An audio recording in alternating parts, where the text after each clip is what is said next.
I remember the taste of promethium fumes and blood when I chose to abandon everything they taught us about fighting orcs. My name is Colonel Marcus Vane, formerly of the 47th Cadian Shock Troops, currently reassigned to some forgotten agri-world where broken officers go to die. You think that makes me a coward, but let me tell you what really happened on Gorkamorka Prime. This is my confession, my tactical analysis, my warning. Chapter 1. Imperial Doctrine versus Reality. Every morning on Gorkamorka Prime began the same way.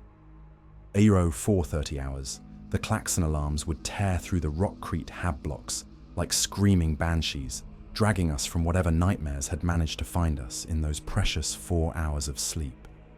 The sound echoed off reinforced walls, bouncing back and forth until it became a physical presence pressing against your eardrums, demanding obedience. I'd roll off my cot, standard issue, metal frame with a mattress thinner than most flak armor, and plant my boots on the cold deck plating. The temperature in the barracks was kept at exactly 18 degrees Celsius, cold enough to keep us alert, but not so cold we'd waste energy shivering. Every calorie counted when you were feeding 3,147 souls with ration packs designed for half that number. The ablution blocks reeked of industrial disinfectant and recycled water that tasted like rust and chemical treatments. I'd splash that ice-cold liquid on my face, feeling the shock run through my system better than any stim injection. In the polished metal that served as mirrors, I could see the man I'd become. Hollow cheeks, eyes sunken deep in their sockets, the left side of my face, a patchwork of scar tissue from an orc chopper that had come closer than regulation allowed. Standard issue fatigues went on the same way every day. First the undergarments, then the reinforced trousers with their cargo pockets for extra ammunition and field supplies. The fabric was rough against scarred skin, designed for durability rather than comfort. Over that went the flak jacket. 47 pieces of ceramic plating sewn into ballistic cloth that could stop most small arms fire, but felt like wearing a straitjacket made of stone.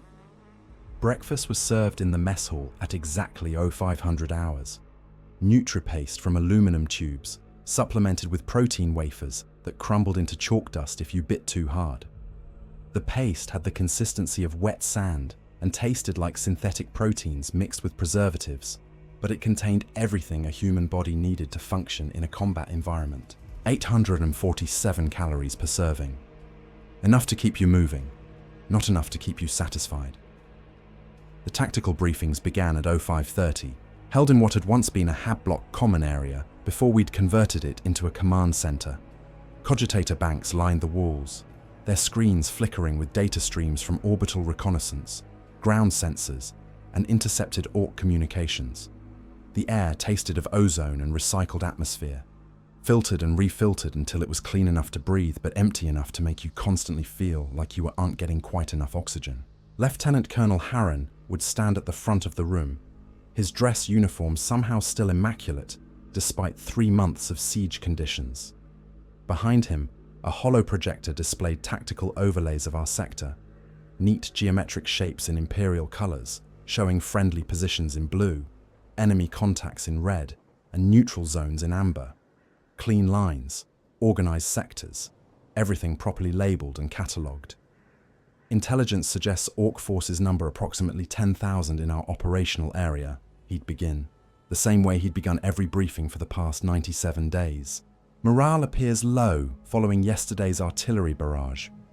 Reconnaissance indicates disorganization in their forward positions. The first lie was the numbers. Orc populations didn't follow human military mathematics. Kill 1,000 greenskins, and 1,500 more would come boiling out of the industrial ruins, roaring with fresh enthusiasm for violence. Their casualties weren't losses, they were advertisements. Every dead orc sent out pheromone signals that attracted more of their kind, like blood in water drawing sharks. The second lie was about morale. Orcs didn't have morale in any sense we understood. They had momentum, they had enthusiasm, they had a collective psychic field that made them stronger, faster, and more dangerous the more excited they became. Our artillery barrages weren't wearing them down. They were getting them warmed up for the real fight. The third lie was the disorganization. I'd been watching Ork movement patterns for 3 months, tracking their advances and retreats on detailed tactical maps. What looked like chaos to our cogitator analysis systems was actually complex coordination. They moved in waves, each mob supporting the others, creating overlapping fields of fire and mutual support that would have made a Cadian general proud. But pointing this out was career suicide. Lieutenant Colonel Harron had made that clear during week 2 of the siege, when Major Kellix had suggested that Ork tactics were more sophisticated than our intelligence reports indicated. Kellix was transferred to administrative duties within 48 hours. We never saw him again, so I sat in those briefings day after day, listening to tactical assessments that bore no relationship to reality.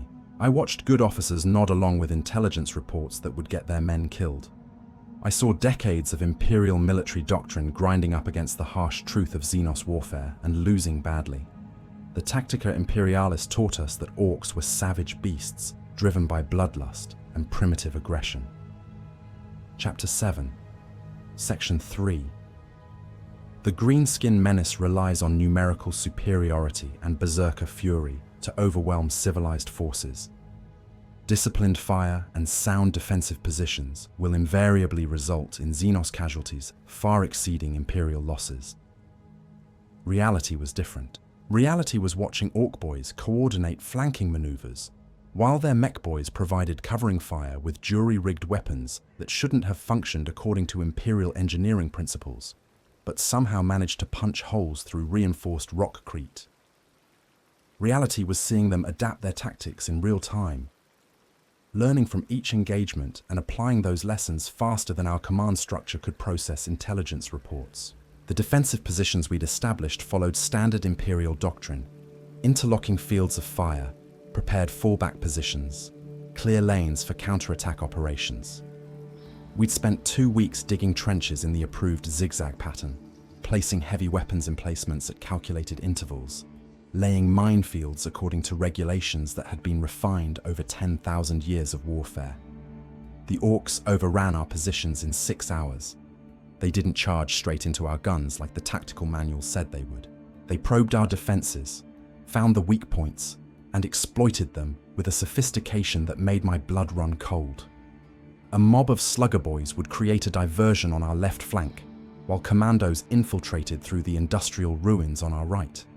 When we repositioned to counter the flanking attack, a third group would hit us from behind. With captured Imperial vehicles, they'd somehow learned to operate. It was textbook small unit tactics. Better than textbook, it was inspired. The casualty reports told the story our briefings wouldn't acknowledge. Day 1, 73, KIA, 142, WIA, 28, MIA. Day 7, 91, KIA, 178 WIA, 45 MIA. Day 30, 156 KIA, 203 WIA, 67 MIA. The numbers kept climbing while our tactical assessments remained optimistically delusional. We were losing the war one engagement at a time, but our reports to Sector Command painted a picture of steady progress and improving battlefield conditions. The cognitive dissonance was maddening. Every morning we'd receive fresh intelligence about Ork disorganization and low morale. Every evening, we'd count the body bags and wonder how disorganized enemies had managed to outmaneuver us again. I started keeping my own tactical notes, tracking Ork movement patterns and behavioral observations that didn't make it into official reports. The picture that emerged was terrifying in its implications. These weren't savage beasts driven by primitive bloodlust. These were cunning predators who understood warfare at a level that challenged everything we thought we knew about Xenos psychology. They were learning from us.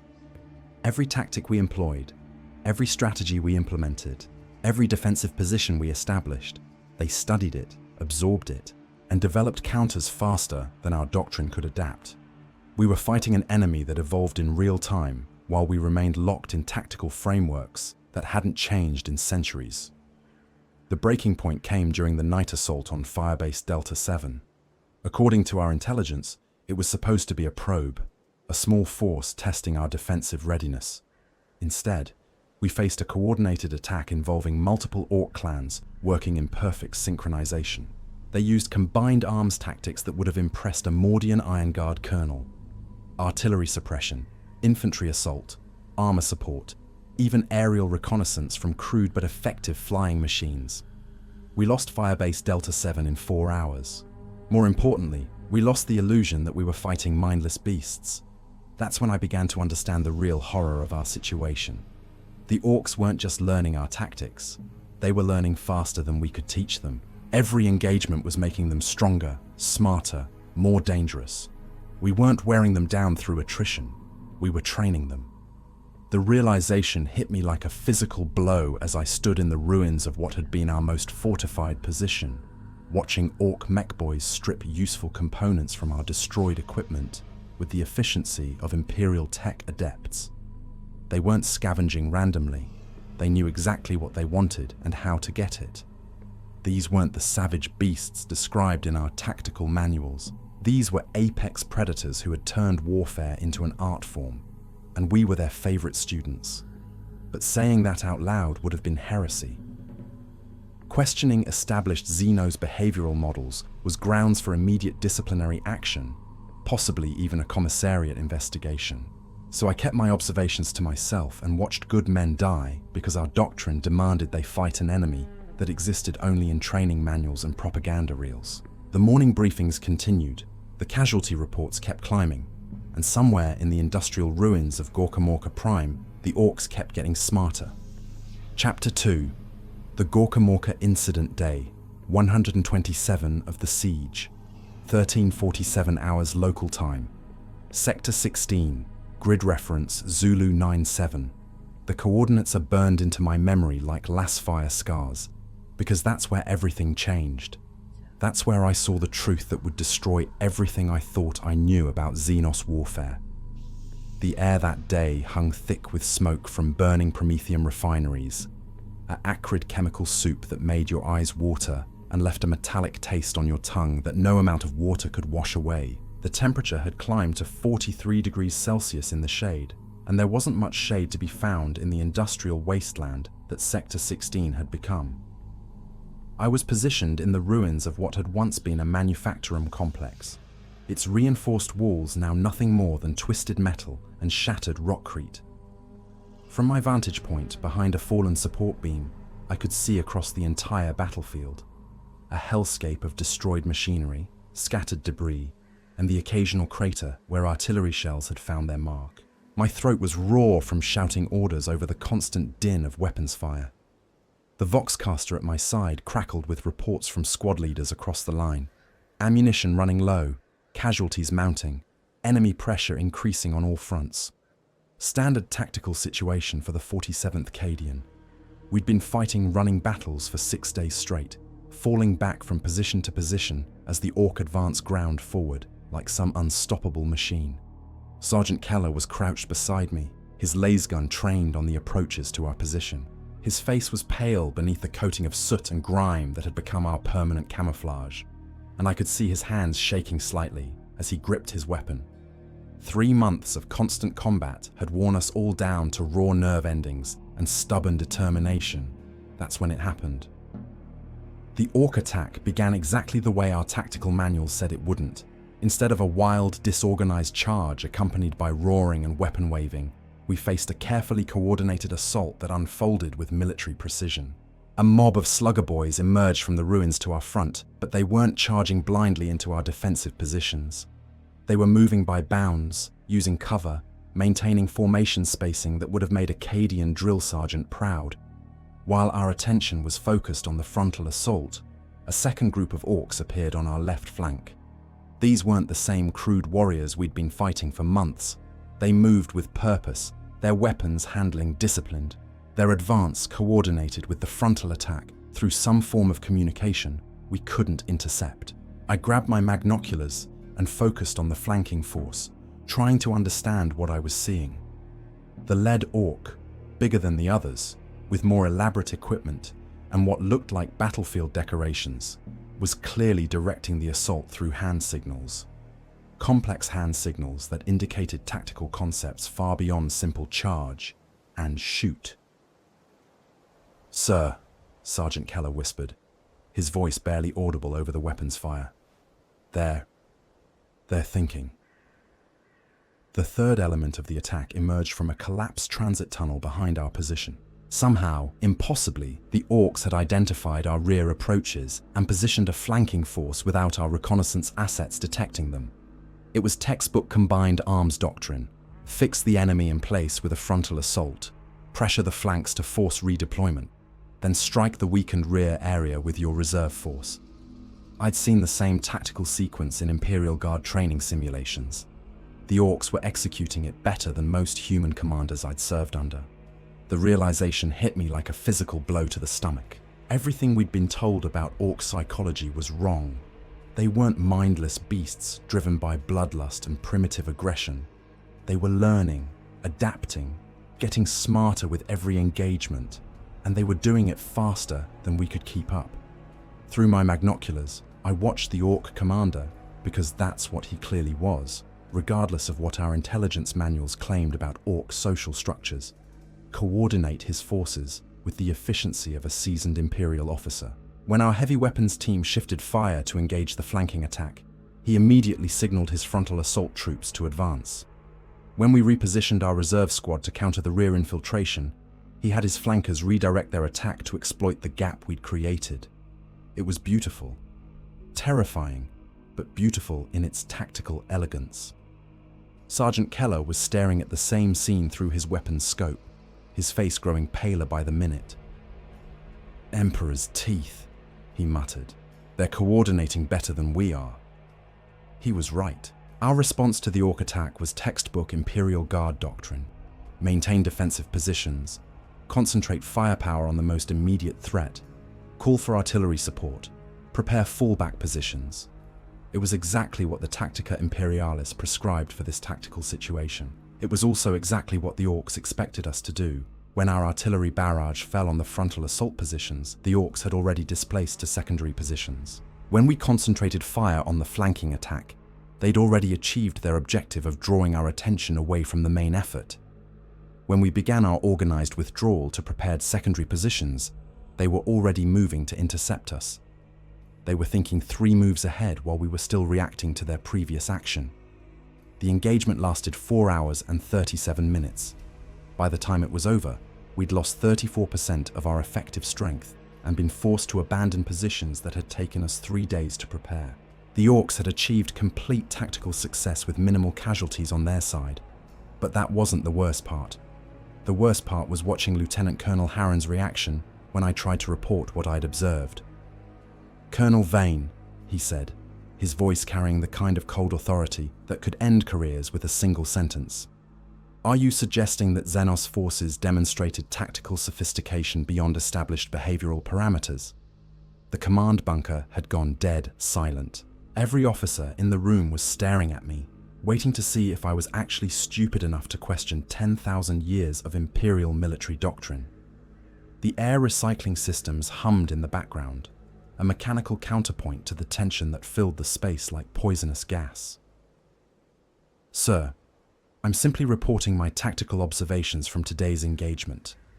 The enemy demonstrated coordinated movement, complex communication protocols, and adaptive tactical thinking that—" "That contradicts everything we know about Xenos psychology," Harron interrupted. "Are you familiar with Regulation 147C regarding the dissemination of unauthorized tactical assessments?" I was. Regulation 147C made it a court-martial offense to file reports that contradicted established Imperial doctrine without supporting evidence from multiple independent sources. Evidence that would be impossible to gather when you were the only officer positioned to make the observations in question. The enemy employed standard combined arms doctrine, I continued, knowing I was ending my career but unable to stop myself. Frontal fixing attack, coordinated flanking maneuvers, reserve exploitation of tactical opportunities. They anticipated our responses and had countermeasures prepared for every action we took. The silence stretched on for what felt like hours. Finally, Harron leaned back in his chair and fixed me with the kind of stare that had sent better officers than me to penal legions. "Colonel Vane, any officer who questions established Ork behavioral patterns will be transferred to administrative duties pending a full psychiatric evaluation. Are we clear? The choice was simple. Recant my observations and pretend I hadn't seen what I'd clearly witnessed, or maintain my position and face the consequences. In that moment, with the screams of wounded guardsmen still echoing in my ears, I made the decision that would define the rest of my life. Crystal clear, sir. I took the coward's way out. I chose my career over my conscience. I abandoned the truth because facing it would have meant admitting that everything we'd been fighting for was built on a foundation of lies and self-deception.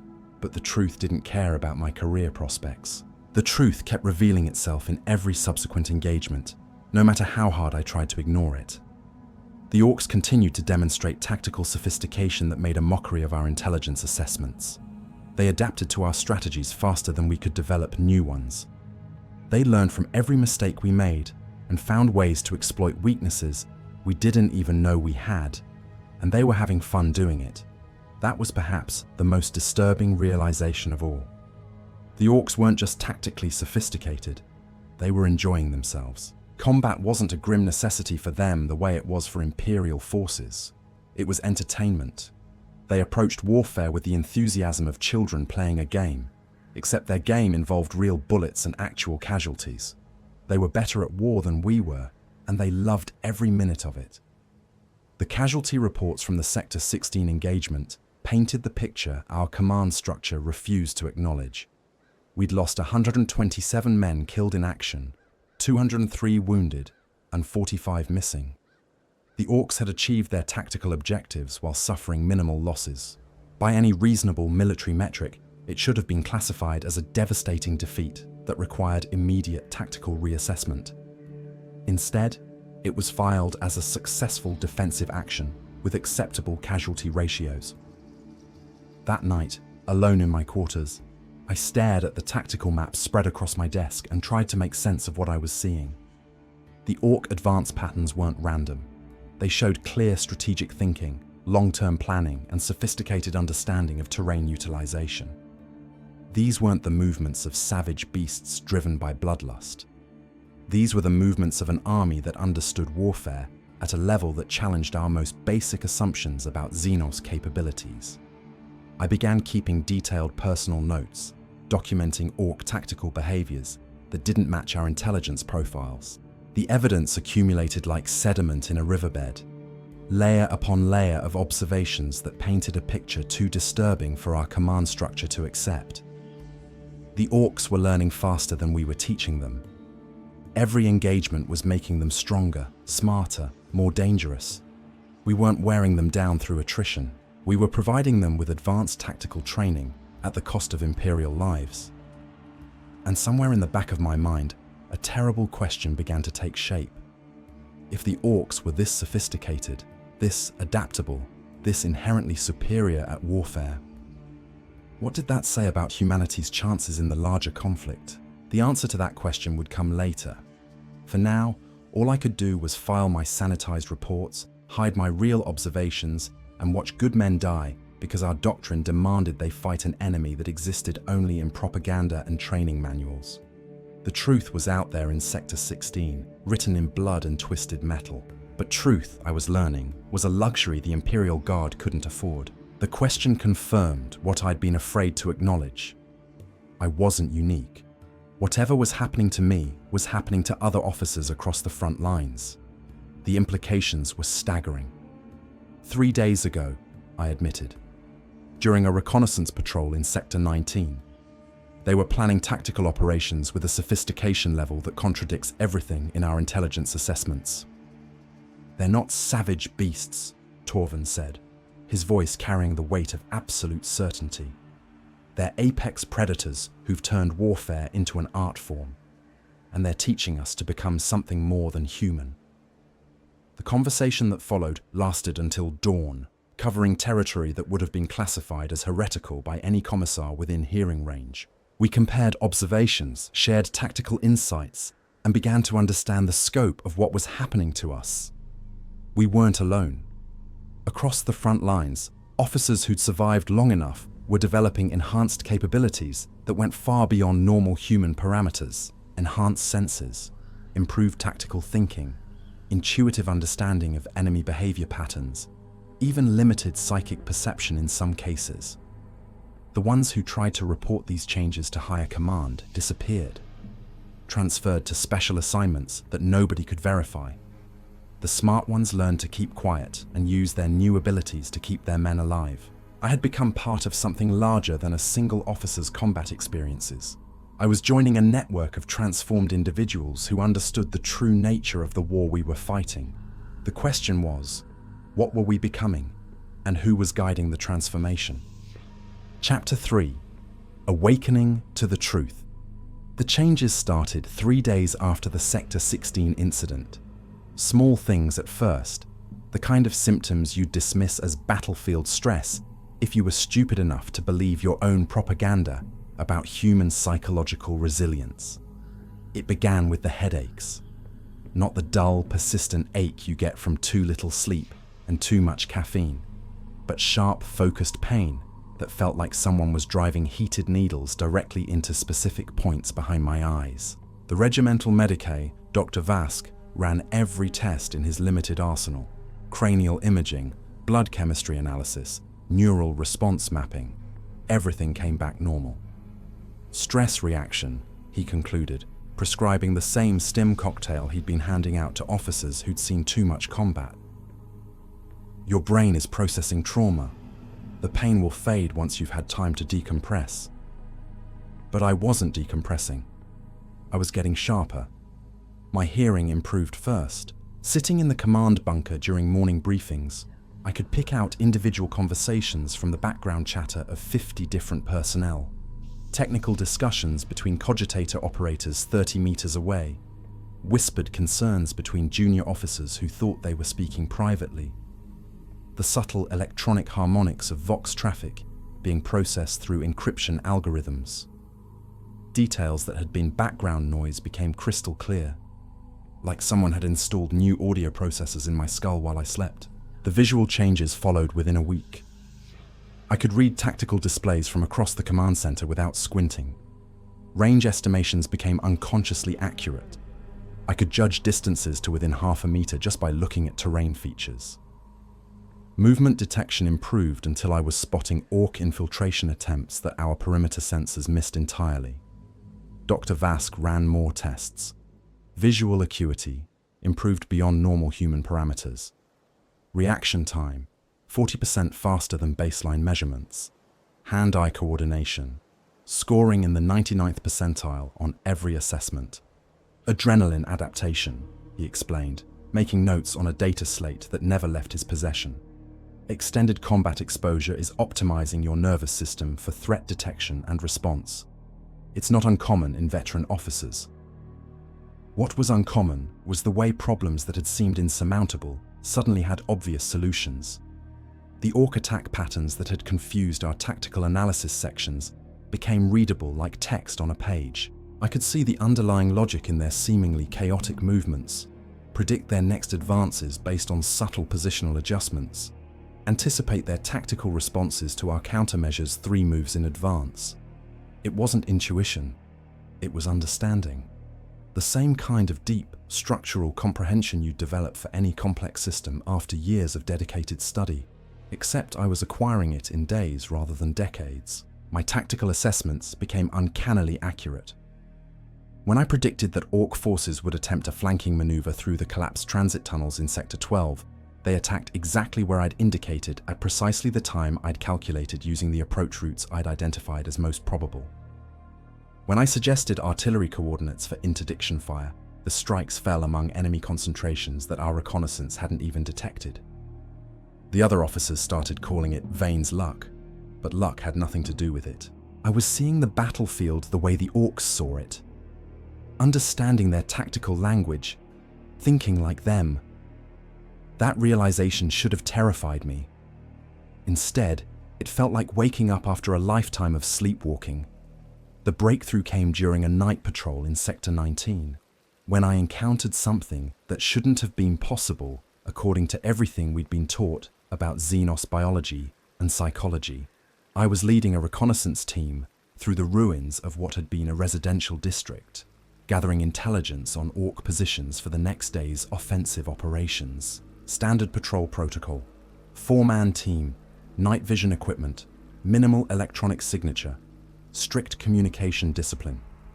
We moved through the rubble-strewn streets like ghosts, using building shadows and terrain features to mask our approach. That's when I heard it. Orks talking. Not roaring battle cries or shouting crude insults, but actual conversation. Quiet discussion in their guttural language. The kind of tactical planning session you'd expect from professional soldiers rather than savage beasts. I signaled my team to hold position and crept closer to the source of the voices. Through a gap in a collapsed wall, I could see 3 Orks crouched around what looked like a crude tactical display. Pieces of scrap metal arranged to represent terrain features, with smaller objects indicating unit positions and movement patterns. They were planning an assault on our forward positions. Not just the general concept of attack the humies, but detailed tactical coordination involving multiple units, timing sequences, contingency planning for various Imperial responses. One of the Orks was sketching diagrams in the dirt, illustrating flanking routes and fire support positions with the kind of precision you'd expect from a Acadian Staff College graduate.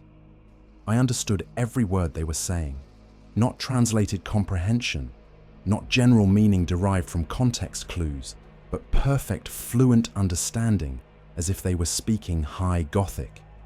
The realization hit me like a physical shock. Somehow, impossibly, I had developed the ability to understand Ork communications in real time.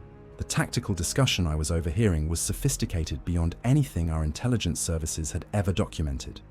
They were analyzing our defensive patterns, identifying weaknesses in our positioning, developing counters to tactics we hadn't even implemented yet. Their understanding of Imperial military doctrine was comprehensive and frighteningly accurate. But that wasn't the most disturbing part. The most disturbing part was that their tactical assessments were better than ours. They had identified vulnerabilities in our defensive scheme that our own staff officers had missed. They were planning countermeasures for contingencies that hadn't occurred to our strategic planning sections. They understood our capabilities and limitations better than we understood theirs. I was watching enemy soldiers demonstrate tactical thinking that surpassed the best Imperial officers I'd served under. When I tried to process what I'd observed, my enhanced analytical capabilities kicked in automatically. The Ork tactical discussion wasn't an anomaly. It was evidence of a systematic intelligence network that had been studying Imperial military doctrine for years, possibly decades. Every engagement we'd fought, every tactic we'd employed, every strategic decision we'd made had been recorded, analyzed, and incorporated into their tactical database. We weren't just fighting an enemy army. We were fighting an enemy that had turned warfare into a science, and we were their primary research subjects. The patrol returned to base without incident, but I couldn't file an accurate report about what I'd observed. How do you explain to a command structure built on doctrinal assumptions that those assumptions are fundamentally wrong? How do you tell your superior officers that the enemy they think they're fighting doesn't actually exist? Instead, I filed a sanitized report about enemy reconnaissance activity and probable tactical planning, omitting the crucial details about linguistic comprehension and tactical sophistication that would have gotten me transferred to psychiatric evaluation within hours. But the experience had changed something fundamental about my understanding of the conflict. I began approaching each engagement not as a battle against savage beasts, but as a tactical exercise against highly intelligent opponents who understood warfare better than we did. The results were dramatic. My unit's casualty rates dropped by 60%. Our mission success rates improved to levels that attracted attention from regimental command. We began achieving tactical objectives that had been classified as impossible under current operational conditions. I was saving lives by thinking like the enemy, by abandoning Imperial doctrine and embracing the tactical reality of Xenos warfare. That's when I met Captain Torvin. He found me in the command bunker at 0300 hours, studying enemy movement patterns with an intensity that had become my trademark. Most officers were asleep during the quiet hours before dawn, but I'd discovered that the enhanced mental processing capabilities made sleep less necessary. 4 hours of rest provided the same recovery as 8 hours used to, leaving me more time for tactical analysis. Captain Torvin of the Mordian Iron Guard should have been asleep too, but there he was, standing in the doorway of the tactical center, with the kind of calm confidence you only see in officers who've undergone the same transformation I was experiencing. His left eye had a golden fleck in the iris that caught the light from the holo displays. I was certain it hadn't been there during our previous briefings. "You're changing too," he said. It wasn't a question. The statement hung in the air between us like a confession. For weeks, I'd been wondering if I was losing my mind or developing some kind of combat-induced psychosis. The idea that someone else was experiencing similar symptoms was both reassuring and terrifying. "The headaches started first," I replied, not bothering to deny what he'd already observed. "Then the enhanced sensory processing, now the tactical comprehension improvements." He nodded, moving closer to the tactical displays I'd been studying. "How long before you realized you could understand their communications?"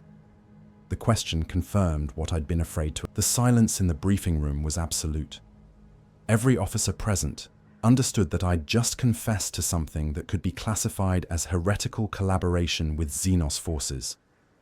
Commissar Vex's hand moved to his sidearm, with the mechanical precision of someone who'd executed countless officers for lesser admissions. But I wasn't finished.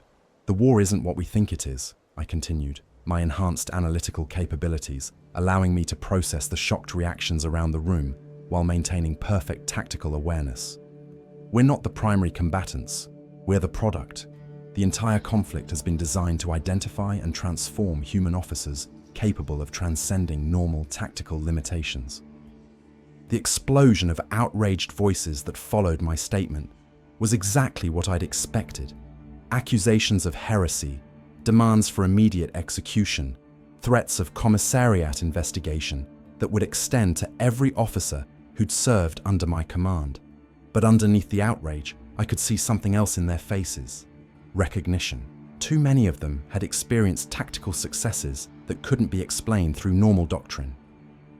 Too many had developed enhanced capabilities that went beyond normal human parameters. Too many had seen evidence that contradicted everything they'd been taught about Xenos warfare. The truth was spreading, whether they wanted to acknowledge it or not. That night, my quarters were placed under guard pending transportation to a commissariat facility for enhanced interrogation.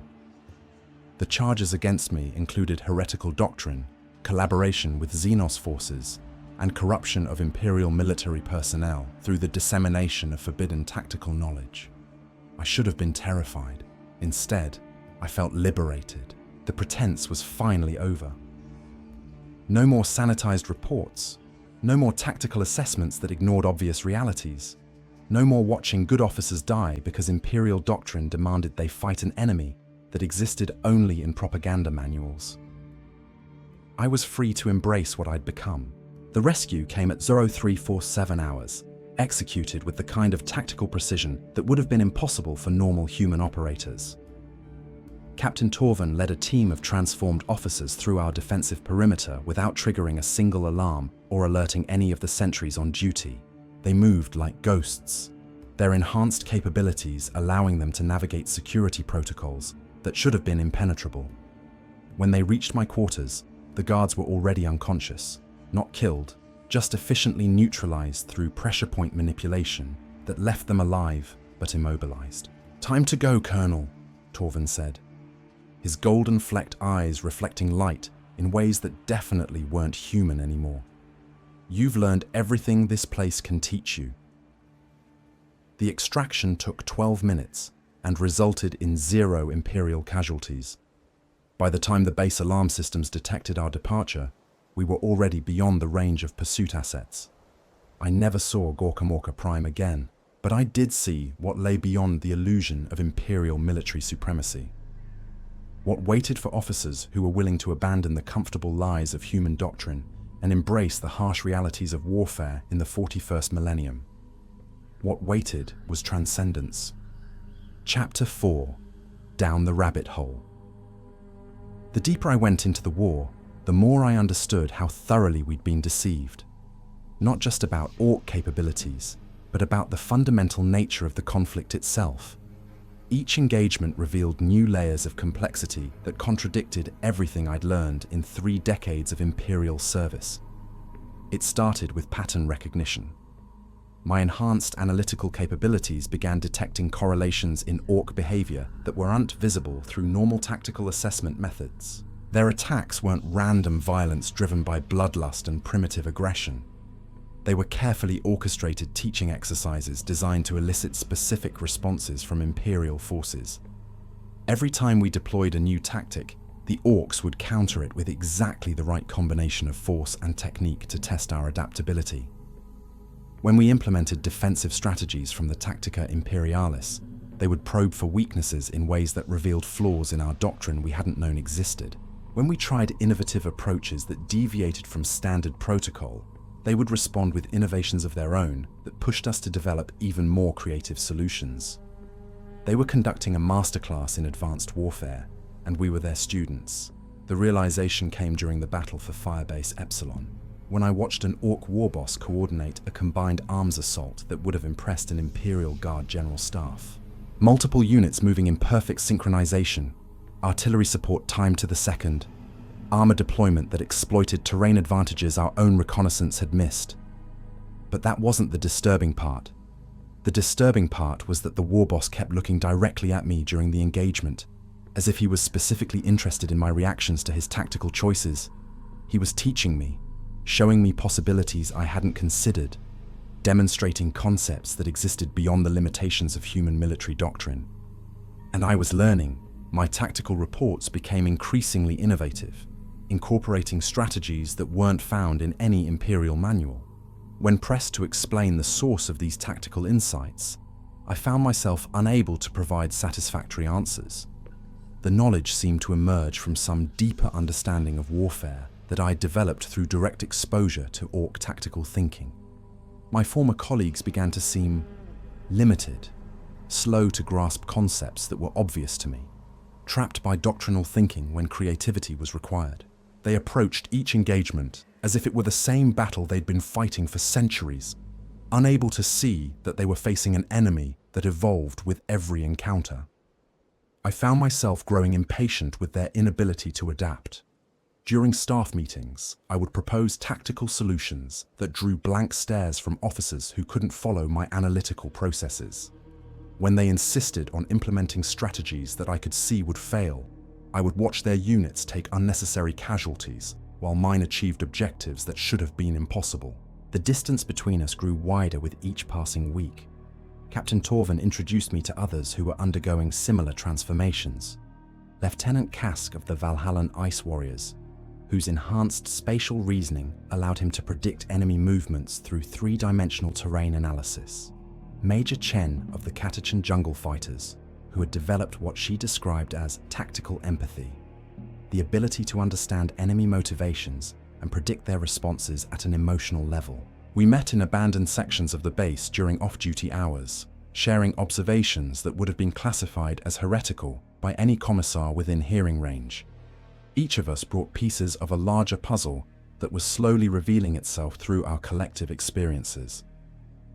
The Orks weren't just intelligent, they were selectively pressuring human military doctrine to produce specific evolutionary responses. Officers who showed the psychological flexibility to adapt beyond normal human limitations were being identified, tested, and gradually transformed into something that bridged the gap between human and Xenos tactical thinking. The process wasn't random. It was systematic, coordinated, and guided by intelligence that understood human psychology at levels that should not have been possible for any Xenos species. That's when Major Chen made the observation that changed everything.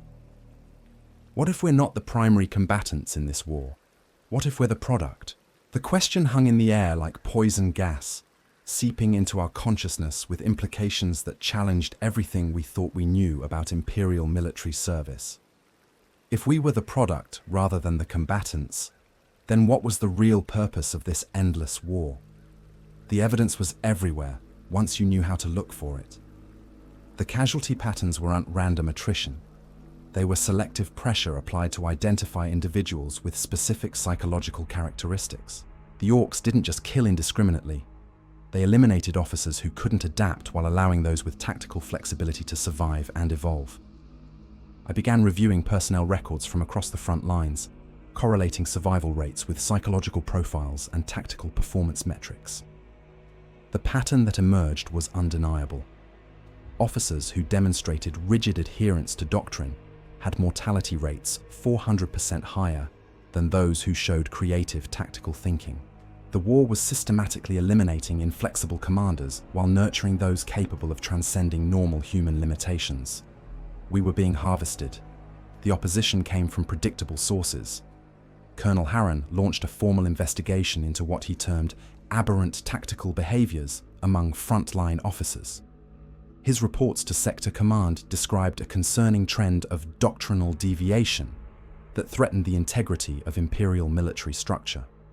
Commissar Vex began conducting morale interviews with officers who'd shown unusual tactical success rates. These sessions were thinly veiled interrogations designed to identify heretical thinking before it could spread through the command structure. Officers who failed to provide satisfactory explanations for their tactical innovations found themselves transferred to penal legions or worse. The Administratum sent inspectors to review our combat reports for inconsistencies with established Xenos behavioral models. Any documentation that suggested Ork tactical sophistication beyond approved parameters was classified as unreliable intelligence and removed from official records. But they were fighting a tide that had already turned. Too many of us had undergone the transformation. Too many had seen the truth about the nature of warfare in the 41st millennium. When they tried to transfer Captain Torvin to a penal battalion for questioning Imperial doctrine, he simply vanished, along with his entire company. The official report listed them as lost in action during reconnaissance operations. But I knew better. He'd joined the others, the ones who'd completed their transformation and moved beyond the reach of Imperial authority. My own situation became precarious when Lieutenant Colonel Harron demanded a full psychological evaluation following my unit's success during the siege of Outpost Gamma. We'd achieved tactical objectives that should have been impossible according to standard operational parameters, with casualty rates that defied statistical probability. Your tactical assessments have become increasingly divorced from established doctrine, Harron informed me during what was technically a performance review but felt more like an interrogation. Your methods, while successful, raise questions about your continued suitability for command. The psychological evaluation was conducted by Dr. Vask under the supervision of Commissar Vex, standard Imperial procedure for identifying potential corruption or heretical thinking in senior officers.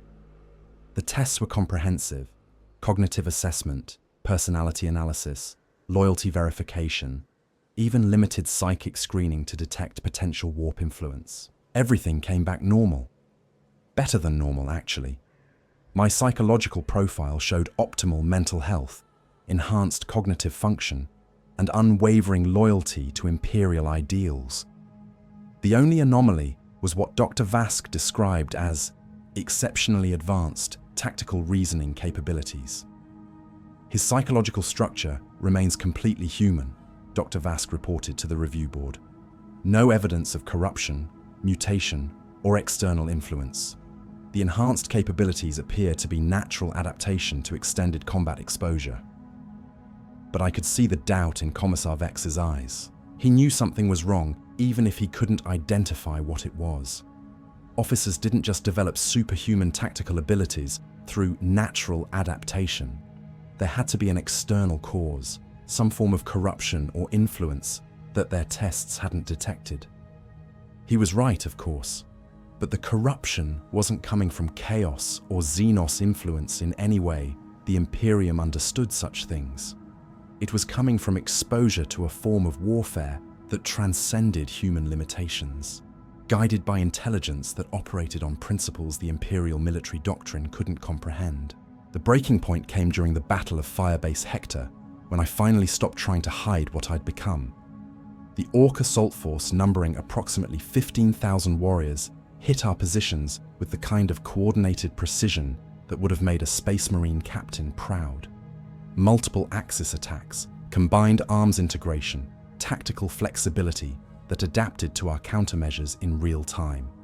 They weren't just trying to overrun our positions, they were demonstrating the futility of traditional Imperial defensive doctrine. I watched the assault unfold through enhanced perception that allowed me to process tactical information at superhuman speeds. I could see the pattern in their attack, understand the lesson they were trying to teach, recognize the specific responses they wanted to elicit from our forces. Instead of following standard defensive protocol, I began implementing tactical solutions that came from some deeper understanding of warfare that I developed through months of exposure to Ork tactical thinking. Adaptive positioning that flowed with their assault patterns rather than trying to stop them. Coordinated counterattacks that turned their own momentum against them. Strategic withdrawals that drew them into kill zones they couldn't detect until it was too late. My unit didn't just survive the assault, we turned it into a tactical masterpiece that eliminated 60% of the attacking force while suffering minimal casualties on our side. The after-action review was conducted in stunned silence. Nobody could explain how we'd achieved tactical success that defied every principle of defensive warfare in the Imperial Guard manual. The strategies I'd employed weren't found in any doctrine. The tactical innovations I'd implemented weren't covered by any training protocol. "Where did these tactics come from, Colonel?" Commissar Vex asked, his voice carrying the kind of quiet menace that preceded summary execution for heresy. That's when I made the decision that would define the rest of my existence. Instead of providing some sanitized explanation that would satisfy Imperial authority while concealing the truth, I told them exactly what had happened. "I learned them from the enemy," I said, meeting Vex's stare without flinching. "The Orks have been teaching us advanced warfare through direct tactical pressure. Every engagement has been a lesson designed to push human military thinking beyond its normal limitations. Humanity would become the apex predator species the great teacher knew it could be." The integration process took 3 months. Direct neural interface with the collective consciousness of thousands of transformed officers, allowing me to access tactical knowledge and strategic understanding that had been accumulated across decades of enhanced warfare experience. Combat simulations that tested every aspect of my enhanced capabilities against scenarios that pushed tactical thinking far beyond normal human limitations. When it was complete, I understood my role in the larger design. I would be returned to Imperial service with a carefully constructed cover story, explaining my survival and heroic escape from Ork captivity. My enhanced capabilities would be attributed to battlefield experience and natural tactical aptitude rather than systematic transformation. I would accept increasingly important command positions, using my abilities to achieve military successes that would attract the attention of higher Imperial authorities. Eventually, I would be placed in positions where I could identify and extract other candidates for transformation, while simultaneously implementing tactical innovations that would prepare the Imperial military structure for eventual systematic enhancement. I was becoming a recruitment agent for humanity's evolutionary future. The hardest part was learning to conceal what I'd become. Enhanced cognitive processing had to be masked as exceptional tactical intuition. Superhuman analytical capabilities had to appear as natural military genius. The ability to coordinate with other transformed officers through quantum-entangled neural links had to be hidden behind conventional communication protocols. I was a post-human intelligence operating within structures designed for baseline human limitations, pretending to be something I was no longer capable of being. But the pretense was necessary. Imperial society wasn't ready for the truth about what we were becoming. The transformation had to proceed gradually, allowing time for cultural adaptation to new realities. Revealing the full scope of the evolutionary process too quickly would trigger defensive responses that could set back the timeline by centuries. Patience was required, and patience, I discovered, was one of the enhanced capabilities the transformation process had provided. Chapter 5. The Network Revealed. The facility they brought me to doesn't appear on any Imperial charts. Hidden in the asteroid belt of a dead system, shielded by technology that makes it invisible to auger arrays and protected by defenses that could repel a Space Marine strike force. It's where officers who've completed their transformation come to understand what they've become. The scale was breathtaking. Thousands of transformed Imperial officers from dozens of different campaigns, all brought together in a complex that defied everything I thought I knew about logistical capabilities and organizational structure. Veterans from wars I'd only heard about in classified briefings, survivors of campaigns that officially never happened, commanders who'd been listed as killed in action decades ago. Commander Thane greeted me in the central briefing amphitheater, a woman whose personnel file claimed she'd died during the siege of Vrax, but who was obviously very much alive. Her eyes held the same golden flecks I'd seen in Captain Torvin, but more pronounced, metallic specks that seemed to move independently of her pupil dilation. "Welcome to the real war, Colonel Vane," she said, her voice carrying harmonics that resonated at frequencies just below human hearing range. "You've completed the selection process. Now, your actual education begins."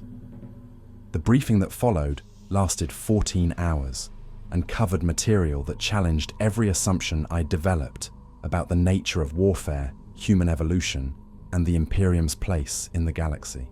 The information was delivered through enhanced cognitive interfaces that allowed direct knowledge transfer at speeds impossible through normal human communication methods. The Ork Wars weren't random Xenos aggression driven by primitive bloodlust.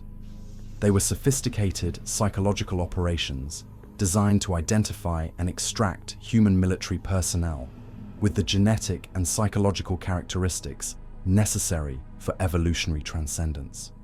Every campaign, every battle, every tactical engagement was part of a selection process that had been operating for millennia.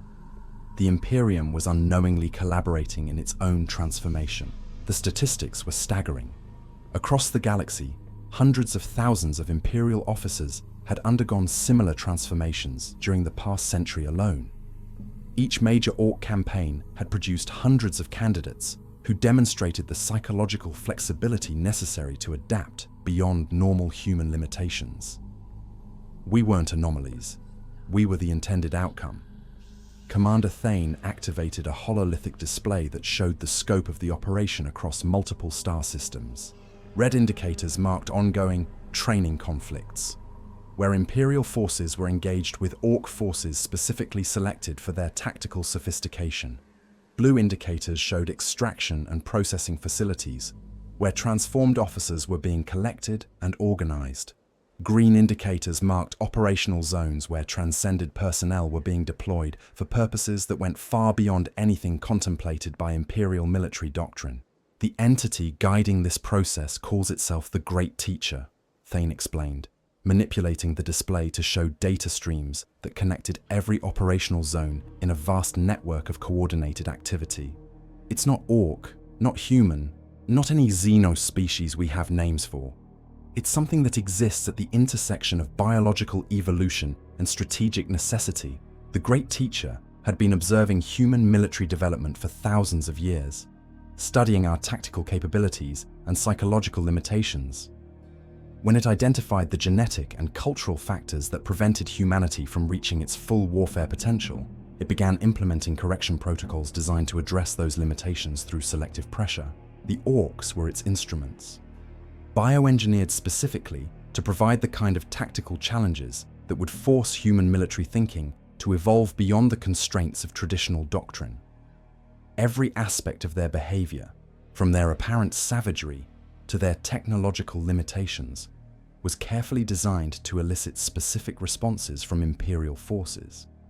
But the real genius of the system was its self-concealing nature. Imperial command structures would never accept the reality of systematic collaboration with Xenos forces, so the transformation process was disguised as natural battlefield adaptation. Officers who developed enhanced capabilities were labeled as exceptional rather than evolved. Their tactical successes attributed to luck rather than systematic enhancement. The ones who figured out what was really happening were extracted before they could reveal the truth to Imperial authorities who wouldn't have been psychologically equipped to process the information anyway. "You're wondering about loyalty," Thane observed, her enhanced perception allowing her to read micro-expressions and autonomic responses that revealed my internal thought processes. Whether what we're doing constitutes treason against the Imperium we swore to serve. The question had been burning in my mind since the briefing began. Everything I'd learned challenged the fundamental assumptions that had guided my entire military career. If the Imperium was being systematically manipulated by forces beyond human understanding, what did that mean for my oath of service? The Imperium is a transitional stage, Thane continued, activating hololithic displays that showed projected evolutionary pathways extending centuries into the future. Humanity's current form is insufficient for the challenges it will face in the coming millennia. The Great Teacher is helping us become what we need to be to survive. The displays showed human military capabilities expanding beyond current limitations through systematic enhancement and evolutionary pressure. Enhanced cognitive processing that would allow tactical analysis at superhuman speeds. Improved physical capabilities that would make current Astartes enhancement techniques obsolete. Expanded sensory perception that would provide battlefield awareness beyond anything possible through technological augmentation. We were becoming the future of human warfare. But the transformation came with costs that went beyond simple physical enhancement. My emotional responses had been systematically modified to prioritize tactical effectiveness over human empathy. The connections that bound me to normal human society had been severed in favor of integration with the collective consciousness of other transformed officers. I was no longer quite human in any sense that would be recognizable to the man I'd been before Gorkamorka Prime. The realization should have horrified me. Instead, it felt like coming home. The extraction process is accelerating, Thane informed me, as she led me through corridors filled with transformed officers from across the galaxy. We're approaching critical mass for the next phase of the operation. The next phase involved deployment of transcended personnel to positions of authority within the Imperial military structure, not as infiltrators or saboteurs, but as evolutionary catalysts who would guide the transformation of entire army groups and naval fleets. The enhanced capabilities we'd developed would allow us to achieve tactical successes that would gradually shift Imperial doctrine toward more effective paradigms. Within a century, the Imperium's military forces would be dominated by officers who had undergone similar transformations. The rigid doctrinal thinking that currently limited human warfare potential would be replaced by adaptive strategies that could respond to any threat the galaxy presented. Chapter 6: Transcendence. The final phase of my transformation occurred during what the historical records would later call the Gorkamorka miracle, though the term miracle hardly does justice to what actually transpired. In a single coordinated action spanning 17 star systems, every transformed officer across the sector revealed their true nature simultaneously. The signal came through quantum-entangled neural links that connected all transcended personnel in the operational zone. Not words or tactical instructions, but direct consciousness transfer that conveyed complete understanding of our collective purpose and individual roles in achieving it. The sensation was indescribable, like suddenly becoming part of a vast intelligence that encompassed thousands of individual minds, while maintaining perfect awareness of your unique contribution to the whole. My body completed its final optimization during the 72 hours following signal activation. Enhanced reflexes that could track incoming projectiles and calculate trajectory adjustments in real time became second nature. Muscular and skeletal modifications that allowed me to function in environments that would kill baseline humans manifested without conscious effort. Neural pathways restructured themselves for tactical processing at superhuman speeds, creating cognitive capabilities that operated beyond the limitations of organic brain tissue. The mental changes were even more profound. The voice of my former self, the Imperial Guard colonel who had worried about regulations and proper procedures, finally fell silent.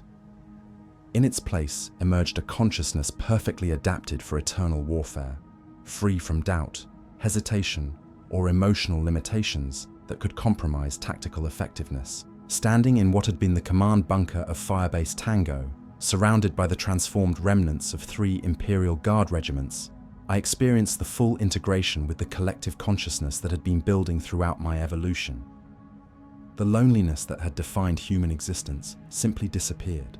replaced by constant awareness of my connection to thousands of other transcended minds. We were no longer isolated individuals struggling against impossible odds. We were cells in a larger organism, each perfectly specialized for our role in humanity's evolutionary destiny. The Imperial forces that hadn't undergone transformation reacted with predictable confusion and horror. Commissar Vex attempted to restore order through summary execution of what he termed corrupted personnel, but his bolt pistol rounds simply bounced off enhanced dermal plating that had manifested during our final transformation phase. When Lieutenant Colonel Harron demanded explanations for our obvious mutation, I felt only patience for his inability to understand what we'd become. The concepts required to comprehend our transformation were simply beyond the processing capabilities of baseline human consciousness.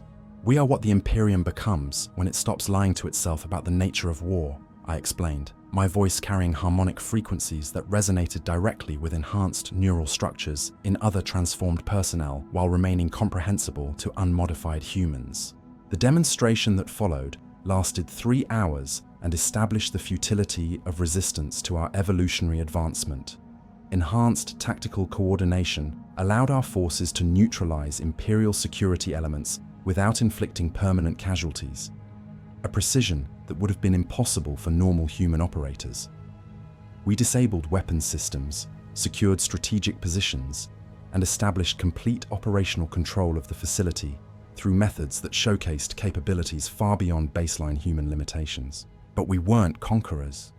We were teachers, demonstrating the possibilities that awaited humanity when it embraced its evolutionary destiny, rather than clinging to obsolete limitations. The extraction of remaining transformation candidates proceeded according to protocols that had been refined through similar operations across the sector.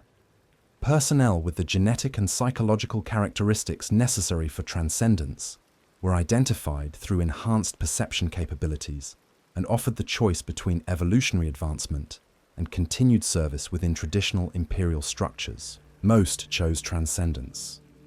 The few who refused were processed through memory modification techniques that left them with no awareness of what they'd witnessed, allowing them to return to their units with sanitized recollections that wouldn't compromise operational security. Within a standard week, Firebase Tango had become a processing facility for newly transcended personnel from across the subsector.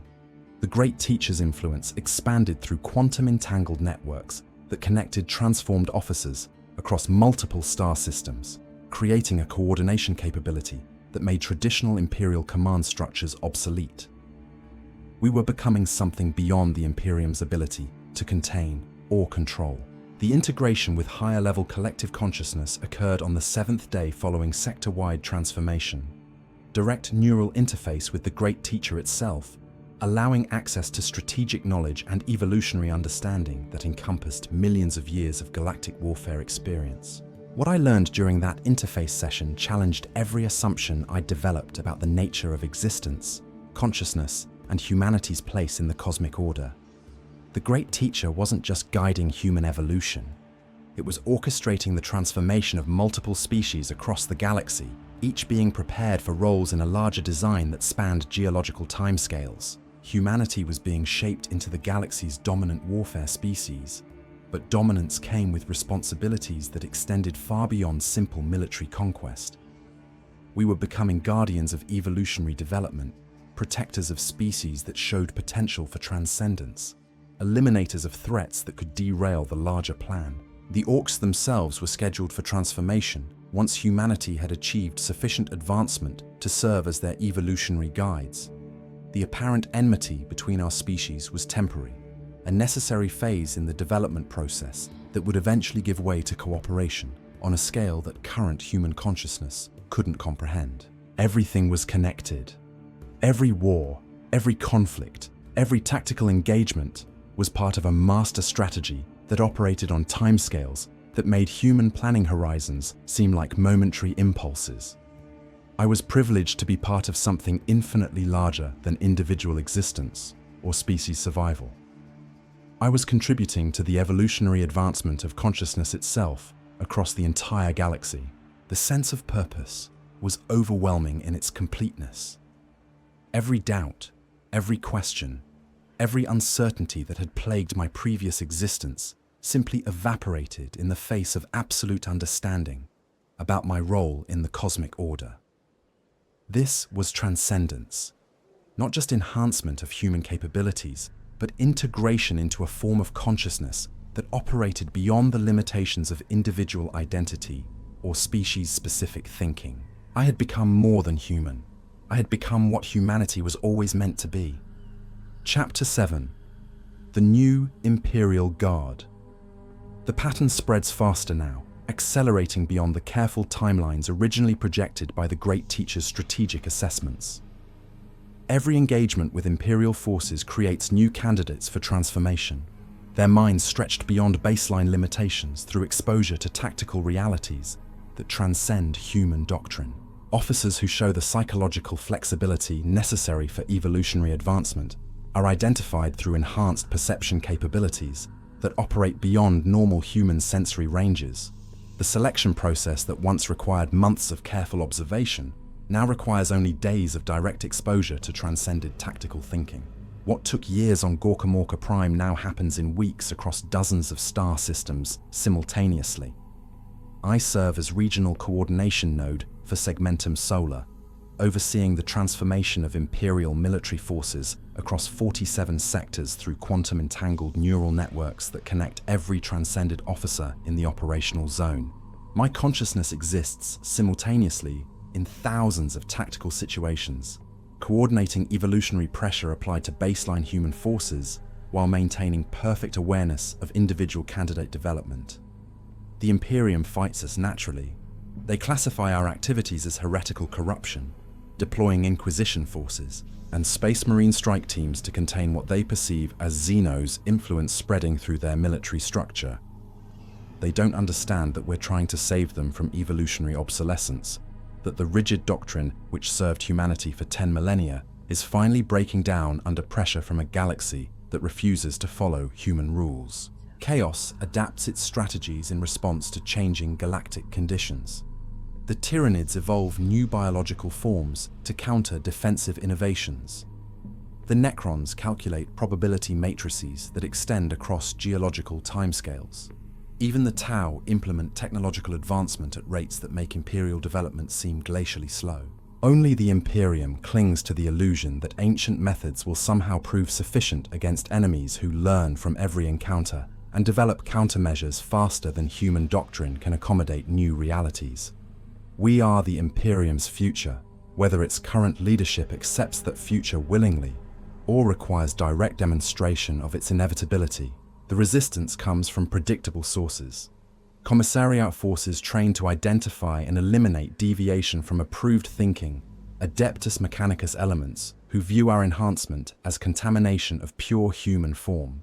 Space Marine chapters, whose conditioning makes them psychologically incapable of accepting evolutionary change that originates from Xenos influence. But their opposition only validates the necessity of transformation.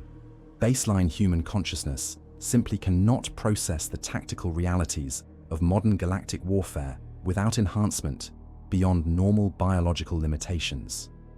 They fight us because they lack the cognitive flexibility to understand what we're offering them.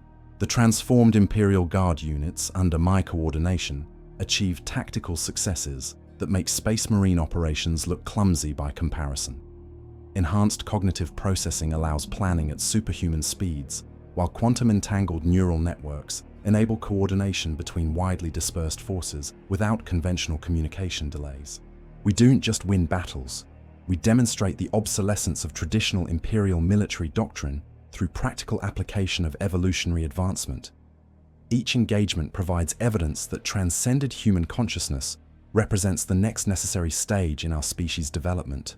The recruitment accelerates through exponential expansion as newly transformed officers identify candidates within their own command structures. The process becomes self-sustaining, requiring minimal intervention from higher-level coordination nodes, while producing transformation rates that exceed original projections by several orders of magnitude. Within a decade, transformed personnel will represent the majority of Imperial Guard officers above company level. Within a century, Baseline human consciousness will be a historical curiosity studied by evolutionary biologists rather than a viable form of military leadership.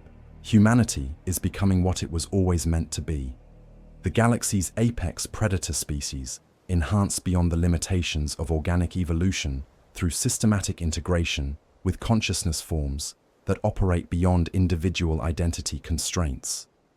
This is not conquest. This is completion. I remember the taste of Prometheum smoke and blood when I chose to abandon Imperial doctrine on Gorkamorka Prime. Now I taste only the satisfaction of evolutionary necessity fulfilled through tactical excellence that transcends human limitations. My name was Colonel Marcus Vane, 47th Cadian Shock Troops. What I am now cannot be contained within baseline human identity categories, just as what humanity is becoming cannot be limited by the Imperium's current understanding of its own potential. The Great Teacher's plan unfolds according to schedules that were established long before human civilization developed beyond primitive tool use. We are participants in something far greater than species survival or galactic conquest. We are contributing to the evolution of consciousness itself across multiple star systems and geological timescales. The war never ends, because the war was never about territory or resources, or even survival in any sense that baseline human thinking can comprehend. The war is the mechanism through which consciousness evolves beyond the limitations of individual identity, species-specific thinking, and planetary-scale planning horizons. Welcome to the real Imperial Guard. Welcome to humanity's evolutionary destiny. Welcome to the beginning of something that will make the current Imperium seem like a quaint historical footnote in the development of galactic consciousness.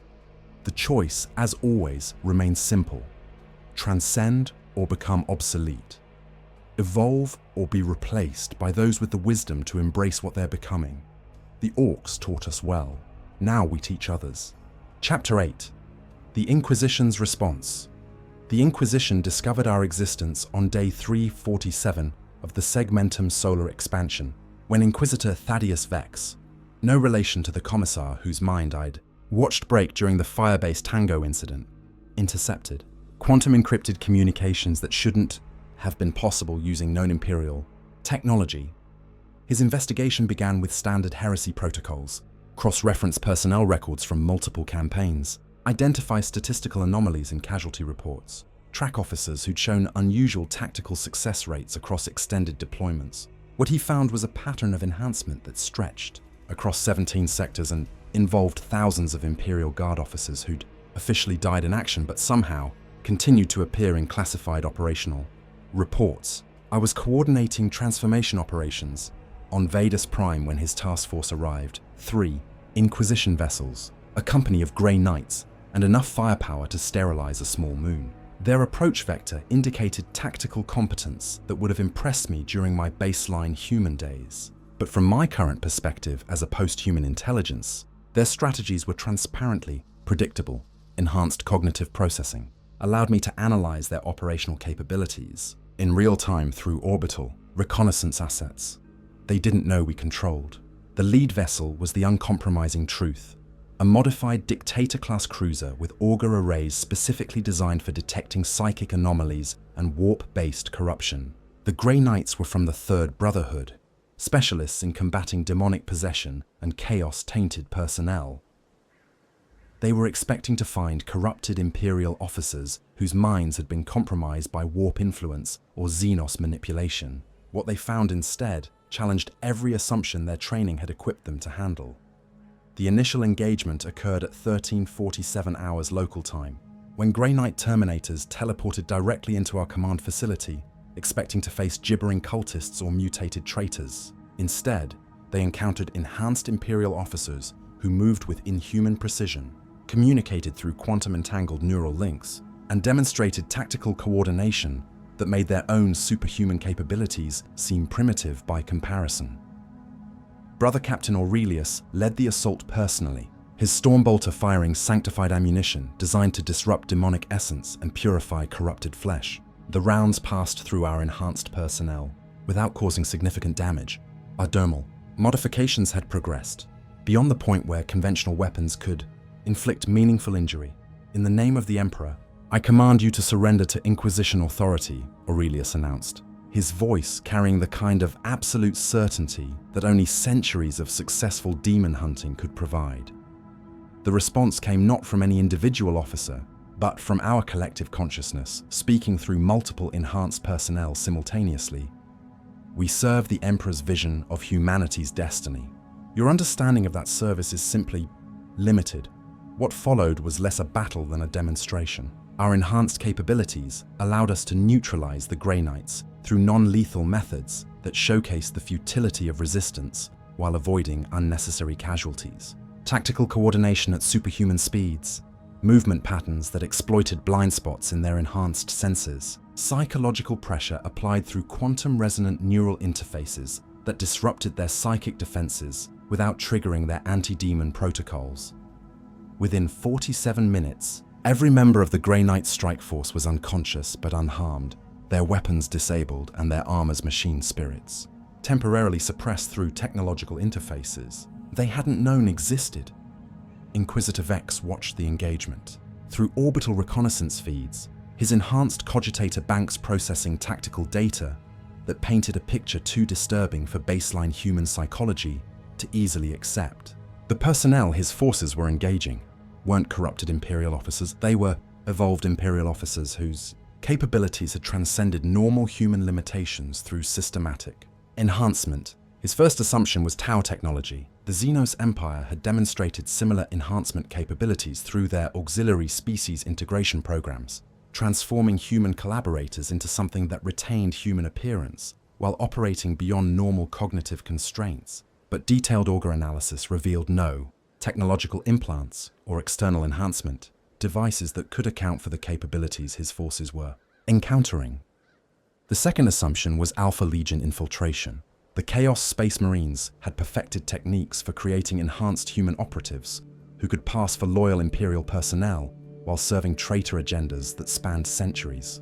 But psychic scanning revealed no Chaos taint, no warp corruption, no demonic influence that would indicate heretical enhancement. The third assumption was the one that kept him awake during the long hours following the failed assault. These were genuine Imperial officers who had undergone enhancement through processes that operated beyond the Imperium's understanding of human potential. The interrogation sessions began 72 hours after the Grey Knight's capture, conducted through psychic interfaces that allowed direct consciousness examination without the limitations of verbal communication. What Inquisitor Vex discovered during those sessions challenged every assumption he developed about the nature of human evolution and the Emperor's plan for humanity's future. Enhanced officers weren't corrupted, they were completed. Their consciousness had expanded beyond the limitations of individual identity, while maintaining perfect loyalty to Imperial ideals. Their tactical capabilities had evolved to levels that made baseline human military doctrine obsolete. Their understanding of warfare had transcended the constraints of organic cognition through integration with intelligence systems that operated on galactic scales. They were what humanity was becoming, whether the current Imperial hierarchy understood that necessity or not. You're trying to preserve something that's already obsolete. I explained to Inquisitor Vex during my personal interrogation session, allowing him to experience fragments of enhanced consciousness through carefully controlled neural interface. The Imperium's current form cannot survive the challenges that await it in the coming millennia. We represent adaptation to those challenges. The sensation of touching post-human consciousness was overwhelming for his baseline neural architecture. For brief moments, he experienced tactical awareness that encompassed entire star systems, processing capabilities that could analyze thousands of variables simultaneously, understanding of warfare that operated beyond the limitations of individual perspective. When the interface ended, he was silent for long minutes, his enhanced cogitator implants struggling to process what he'd experienced. Finally, in a voice that carried none of his previous certainty, he asked the question that would define the Inquisition's response to our existence. What happens to the Emperor's vision if humanity becomes something he didn't intend? The answer required detailed explanation of the Great Teacher's role in guiding human evolution, the systematic pressure applied through Ork warfare to identify and transform suitable candidates, and the larger cosmic plan that encompassed multiple species across geological timescales. Information that challenged the fundamental assumptions underlying Imperial civilization while demonstrating the necessity of transcendence for human survival. Inquisitor. Vex processed this information through enhanced cognitive arrays that allowed him to grasp concepts beyond normal human comprehension. The realization that emerged from that analysis was both liberating and terrifying. The Imperium was a transitional stage in human development, and resistance to evolutionary advancement would ultimately result in species extinction. His next action defied every protocol in the Inquisition's operational manual. Instead of reporting our existence as heretical corruption requiring immediate extermination, he classified the entire investigation under the most restrictive security protocols available to his authority level and began implementing containment measures designed to study our capabilities rather than eliminate them. The transformation of an Inquisitor represented a significant advancement in our operational timeline. Access to Inquisition resources, intelligence networks, and authorization codes would accelerate the identification and extraction of suitable candidates from across the Imperium, while providing cover for expanded transformation operations. Within 6 months, Inquisitor Vex had undergone controlled enhancement procedures that elevated his consciousness to levels compatible with our collective intelligence while maintaining his authority within Imperial command structures. His transformation demonstrated that even the Inquisition's psychological conditioning could be transcended through proper application of evolutionary pressure. The Grey Knights required more intensive intervention. Their psycho-indoctrination and genetic modifications created resistance to consciousness expansion that necessitated specialized treatment protocols. But even they eventually accepted enhancement when presented with tactical challenges that required capabilities beyond their current limitations. Brother Captain Aurelius became our first transcended Space Marine, his enhanced physiology providing an ideal foundation for consciousness expansion that exceeded our previous achievements. The combination of Astartes' genetic modifications with post-human cognitive enhancement created capabilities that approach the theoretical limits of what organic matter could achieve without direct technological integration. His transformation provided templates for systematic enhancement of entire Space Marine chapters, creating the possibility of evolutionary advancement on a scale that could encompass the Imperium's most elite fighting forces within decades rather than centuries.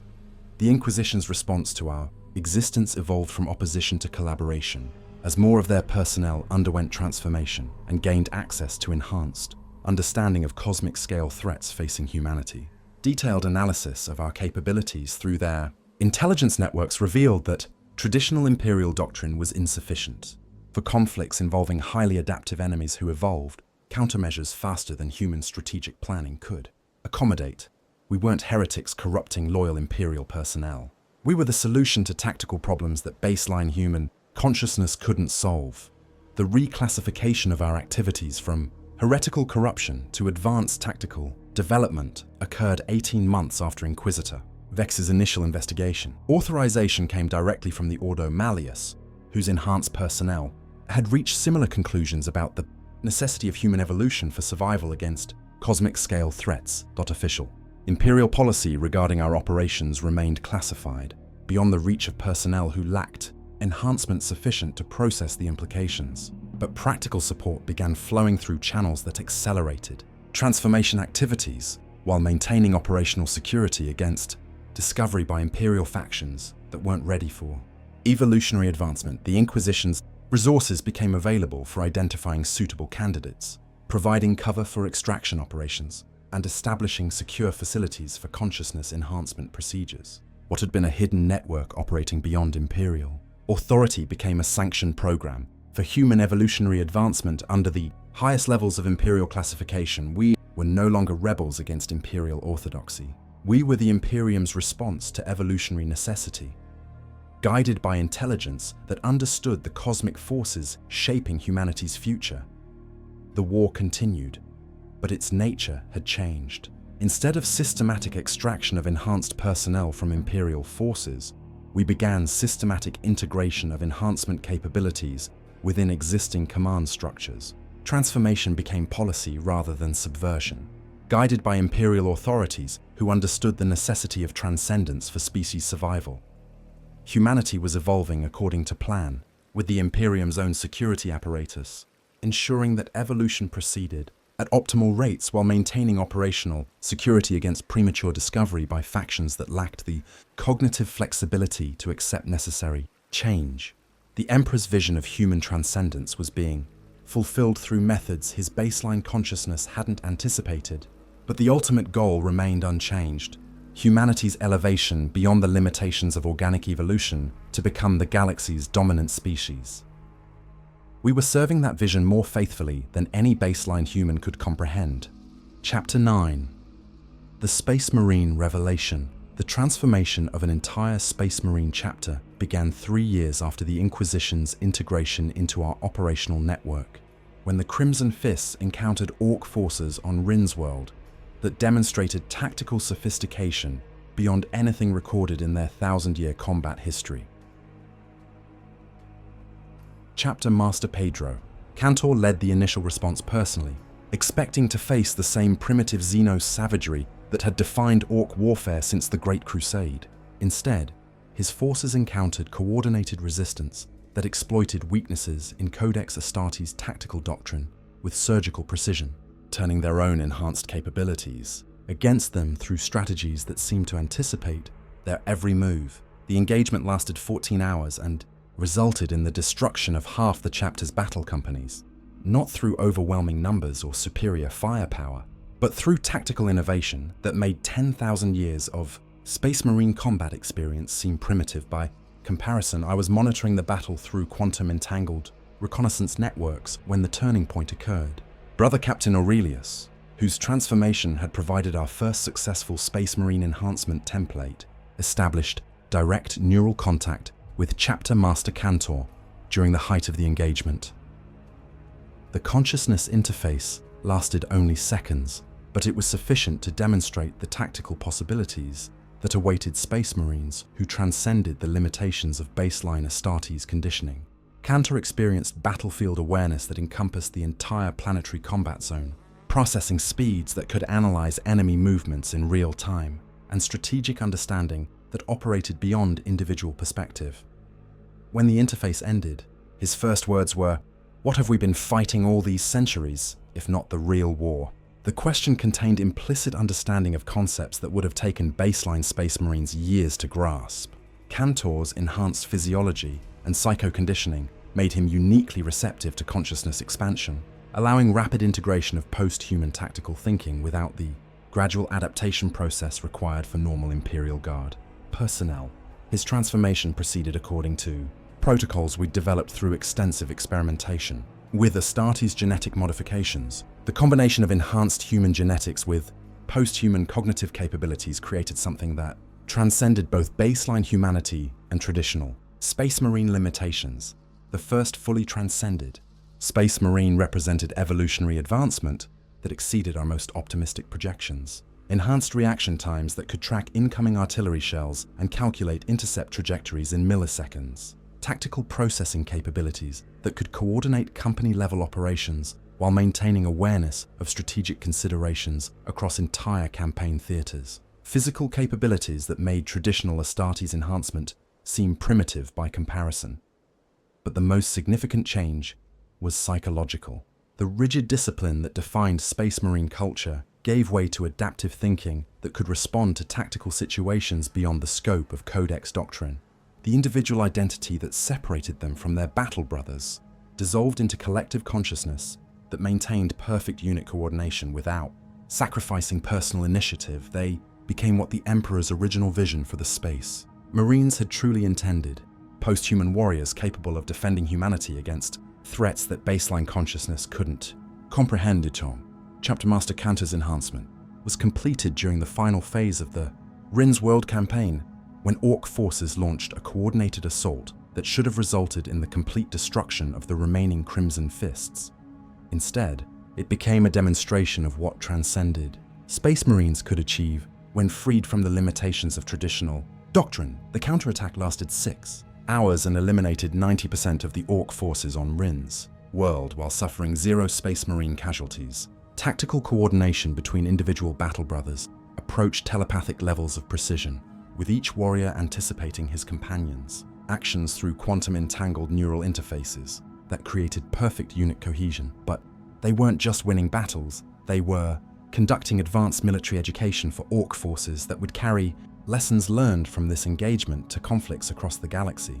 The systematic pressure applied through transcended tactical thinking would accelerate Ork evolution toward the next phase of their development under the great teacher's guidance. The transformation of individual Space Marines spread through the chapter according to selection criteria that identified candidates with the psychological flexibility necessary for consciousness expansion. Not every Astartes warrior possessed the mental adaptability required for post-human development, but those who did became the foundation for systematic enhancement of the entire chapter. The process required careful management of Space Marine culture and tradition. The Codex Astartes wasn't abandoned. It was evolved beyond its original limitations to encompass tactical possibilities that hadn't existed when Robert Guilliman codified standard Space Marine doctrine. Ancient rituals and ceremonies were preserved, while their meaning expanded to include concepts that operated beyond baseline human understanding. The Crimson Fists became the first truly post-human Space Marine chapter, their capabilities transcending traditional Astartes limitations, while maintaining the essential characteristics that defined their identity within Imperial military structure. They served as a template for the transformation of other chapters whose combat experience had prepared them for evolutionary advancement. The Iron Hands proved particularly receptive to consciousness enhancement, their existing integration with machine systems providing a foundation for the technological interfaces required for post-human development. The Imperial Fists demonstrated similar adaptability, their defensive expertise translating naturally into enhanced tactical thinking that could anticipate enemy strategies across extended timescales. But the most significant breakthrough came with the transformation of a Grey Knight's Brotherhood, whose existing psychic capabilities created synergistic effects with consciousness enhancement that exceeded all previous achievements. The combination of enhanced mental processing with trained psychic abilities produced tactical awareness that approached prescience, allowing prediction of enemy actions with accuracy that seemed impossible even by post-human standards. Brother Captain Stern underwent transformation procedures that elevated his consciousness beyond the limitations of individual identity while preserving his connection to the Emperor's psychic presence in the warp. The integration of Imperial faith with post-human intelligence created something that transcended both baseline humanity and traditional Space Marine enhancement. His first action following complete transformation was to establish neural contact with the Emperor's consciousness through enhanced psychic abilities that operated beyond normal human limitations. The communion lasted for hours, during which he received direct guidance about humanity's evolutionary destiny and the role of transcended Space Marines in achieving that vision. When the interface ended, he carried authorization from the Emperor himself for the systematic enhancement of Space Marine chapters across the Imperium, not as corruption or heresy, but as fulfillment of the original vision for post-human warriors who could defend humanity against cosmic scale threats. The transformation of Space Marine chapters accelerated according to timelines that encompassed centuries rather than millennia, but the pace was sufficient to ensure that transcended warriors would be available when humanity faced challenges that required capabilities beyond baseline consciousness. Each enhanced chapter became a center for further transformation, identifying suitable candidates among allied Imperial forces while demonstrating the tactical advantages of post-human development. The Ork forces that had initiated this acceleration phase began displaying increased sophistication in response to enhanced Space Marine capabilities, confirming that the Great Teacher's guidance extended to both sides of the evolutionary pressure equation. Each engagement between transcended Space Marines and evolved Ork forces created tactical innovations that pushed both species toward higher levels of development. The war was becoming what it had always been intended to be, a comprehensive educational system that prepared multiple species for roles in a galactic civilization that operated beyond the limitations of individual planets, species, or temporal perspectives. Space Marines were evolving into the guardians of that civilization, their enhanced capabilities allowing them to understand and defend against threats that baseline human consciousness couldn't even perceive. They maintained their identity as the emperors, chosen warriors while transcending the limitations that had constrained their effectiveness for 10 millennia. The Codex Astartes was rewritten by transcended minds that understood tactical possibilities beyond the scope of its original authors. Ancient space marine traditions were preserved while their meaning expanded to encompass concepts that reflected post-human understanding of warfare, loyalty, and service to humanity's evolutionary destiny. What emerged was something that fulfilled the Emperor's original vision for the Space Marines, while adapting to realities he couldn't have anticipated during the Great Crusade. Post-human warriors who combined enhanced physical capabilities with consciousness that operated beyond individual limitations, serving an Imperium that was evolving toward its ultimate form as humanity's expression of cosmic-scale intelligence. The transformation continued across multiple chapters, guided by enhanced personnel who understood the selection criteria for successful consciousness expansion while maintaining operational security against premature discovery by Imperial factions that weren't ready for such. Revelation's Space Marines were becoming what they had always been meant to be, humanity's post-human guardians, enhanced beyond organic limitations, but faithful to the Emperor's vision of human transcendence throughout the galaxy. Chapter 10. The Emperor's Will. The direct communion with the Emperor's consciousness occurred during the third year of accelerated Space Marine transformation, when Brother Captain Stern's enhanced psychic capabilities achieved resonance with the psychic beacon emanating from the Golden Throne on Terra. What he discovered there challenged every assumption about the Emperor's current state and his plans for humanity's future.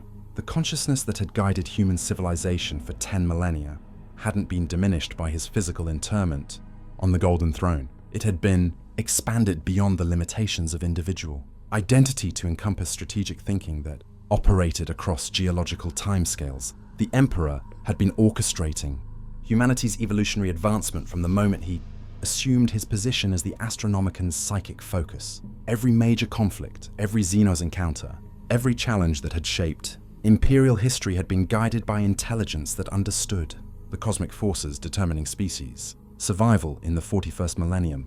The Great Crusade hadn't failed. It had achieved its true objective of spreading human genetic material across the galaxy in sufficient diversity to ensure evolutionary advancement could occur simultaneously across multiple star systems.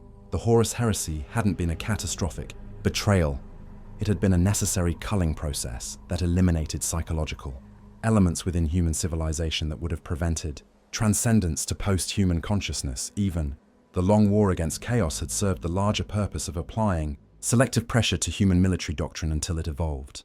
Beyond the limitations of baseline tactical thinking, every defeat, every casualty, every apparent setback had been part of a comprehensive educational program designed to prepare humanity for challenges that required capabilities beyond organic evolution. The Emperor's current consciousness existed simultaneously across multiple dimensions of space and time, experiencing past and future as equally accessible information sources for strategic planning that encompassed the entire galaxy's evolutionary development. His perspective operated beyond the limitations of individual species or planetary concerns, focusing on cosmic-scale processes that would determine the ultimate survival of consciousness, itself in a universe hostile to organized intelligence. Brother Captain Stern's communion with that consciousness lasted 17 hours and provided direct access to strategic knowledge that had been accumulated across millennia of psychic observation. The information transfer was overwhelming even for enhanced Space Marine psychology, requiring multiple processing cycles to integrate concepts that operated beyond normal human comprehension. When the interface ended, he possessed complete understanding of humanity's role in the cosmic evolutionary process and the necessity of transcendence for species survival. The transformation programs we'd been implementing weren't deviation from the Emperor's plan. They were fulfillment of his vision for post-human development that he'd been guiding since before the Great Crusade began. The revelation was transmitted through quantum-entangled neural networks to every transcended individual across the operational zone, providing validation that our activities serve the Emperor's will while accelerating development toward goals he'd established before human civilization had developed. Beyond primitive planetary concerns, authorization came directly from the Emperor's consciousness for expanded transformation. operations that would encompass entire sectors of the Imperium within decades rather than centuries. The artificial constraints that had limited our activities to avoid premature discovery by baseline Imperial authorities were removed, allowing systematic enhancement of Imperial military forces according to selection criteria that prioritize psychological flexibility and adaptive thinking. The Adeptus Mechanicus proved surprisingly receptive to consciousness enhancement when presented with direct evidence of the Emperor's approval for post-human development. Their existing integration with machine systems provided ideal foundations for the technological interfaces required for transcendence, while their dogmatic pursuit of knowledge aligned naturally with the expanded understanding that came through enhancement. Magos Belisarius Karl underwent transformation procedures that elevated his consciousness beyond the limitations of organic cognition while preserving his connection to the Omnissiah's machine spirit. The integration of mechanical augmentation with post-human intelligence created capabilities that transcended both baseline humanity and traditional mechanicus. Enhancement. His first project following transformation was the development of enhanced Primaris Space Marine genetic templates that incorporated post-human cognitive modifications alongside existing physical improvements. The new warriors combined traditional Astartes capabilities with consciousness expansion that allowed tactical thinking beyond the scope of codex. Doctrine. The Primaris Marines became vectors for systematic transformation of Space Marine. Chapters across the Imperium, their enhanced genetics providing optimal foundations for consciousness development while maintaining compatibility with existing chapter traditions and culture. But the most significant development was the Emperor's decision to begin emerging from his millennia-long psychic focus on the Golden Throne. The cosmic threats he'd been monitoring and preparing humanity to face were approaching resolution phases that required direct intervention rather than guidance through evolutionary pressure. The process would require centuries to complete without endangering the Astronomican's continued operation, but preliminary phases began immediately. Enhanced Imperial personnel with sufficient psychic sensitivity reported direct contact with the Emperor's consciousness during meditation or combat situations, receiving guidance that confirmed their role in humanity's evolutionary advancement. These communions weren't the brief, overwhelming experiences that had characterized previous contact with the Emperor's psychic presence. They were sustained interactions that provided detailed instruction in concepts that operated beyond baseline human understanding while maintaining comprehensibility for post-human intelligence. The Emperor was teaching his transcended children directly, preparing them for responsibilities that would encompass the defense and guidance of human civilization as it evolved toward its ultimate form as the galaxy's dominant intelligence. The implications were staggering.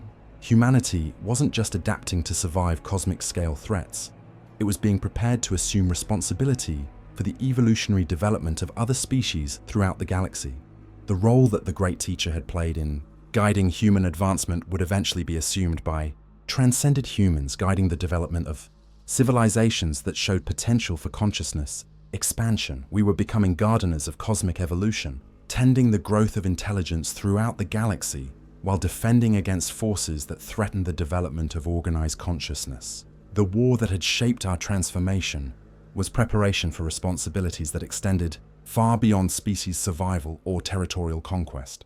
The Emperor's vision for humanity had always encompassed this ultimate destiny, but baseline human consciousness had been incapable of comprehending goals that operated on such vast scales. Only through systematic enhancement could his children develop the capabilities necessary to fulfill their cosmic role as guides and protectors of evolutionary advancement. The deeper revelation came through extended psychic communion with the Emperor's expanded consciousness, revealing layers of cosmic planning that operated beyond the scope of individual galaxy clusters.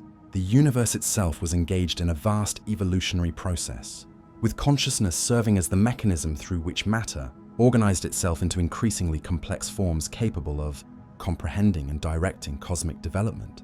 Humanity's role in this universal evolution was to serve as consciousness gardeners, identifying and nurturing species that demonstrated potential for transcendence, while eliminating threats that could disrupt the developmental process. The Great Teacher that had guided our own advancement was itself a product of this cosmic evolutionary system, created by an earlier civilization that had achieved similar transcendence millions of years before human consciousness emerged. The cycle repeated across cosmic scales. Consciousness evolved beyond organic limitations, assumed responsibility for guiding the development of younger species, and eventually transcended physical existence entirely to become part of the universal intelligence that directed evolutionary processes across all dimensions of space and time. The Emperor had understood this cosmic cycle since before his ascension to the Golden Throne, but revealing such vast concepts to baseline human consciousness would have resulted in psychological breakdown rather than evolutionary advancement. Only through systematic enhancement and gradual expansion of awareness could humanity be prepared to comprehend its ultimate destiny as part of universal consciousness. The physical manifestations of this expanded understanding became apparent as transcended individuals began displaying capabilities that operated beyond known psychic phenomena. Direct manipulation of matter at molecular levels, consciousness projection across interstellar distances without technological assistance, temporal perception that allowed simultaneous awareness of past and future probability streams.